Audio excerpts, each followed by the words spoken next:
আপনি যখন একটি চকলেট বার হাতে নেন তখন আপনি হয়তো জানেন না এই চকলেট বারটি কীভাবে তৈরি করা হয়েছে। আর ভয়ঙ্কর কথাটি হচ্ছে অধিকাংশ মানুষেরই অজানা নেসলে কতটা ভয়ঙ্কর কাজ করে চকলেট বার উৎপাদন করে থাকে। নেসলে এক্ষেত্রে শিশুশ্রম এবং দাসত্বের আশ্রয় নেয়।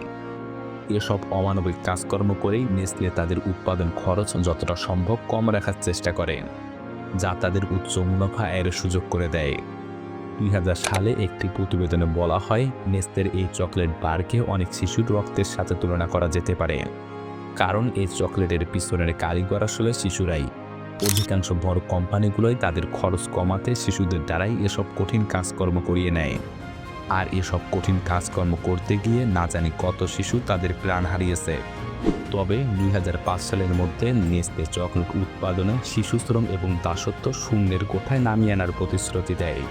তাদের কাছে 2005 সাল যেন শেষ হয় না, কারণ 2005 সালের পর আরও অনেক বছর পেরিয়ে গেলেও তারা এই সিদ্ধান্ত বাস্তবে রূপান্তর করতে পারেনি। 2010 সালে প্রকাশিত দ্য ডার্ক নামে একটি ডকুমেন্টারি চকলেট তৈরির পিছনের গল্পগুলোকে মানুষের সামনে উপস্থাপন করতে সাহায্য করে।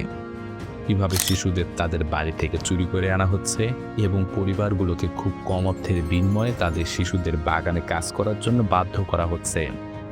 একজন বাগান মালিকের দাবি, শিশুদের সপ্তাহে 7 দিন ভারী বস্তা নিয়ে বাগানে একজন পূর্ণবয়স্ক মানুষের মতোই কাজ করতে হয়।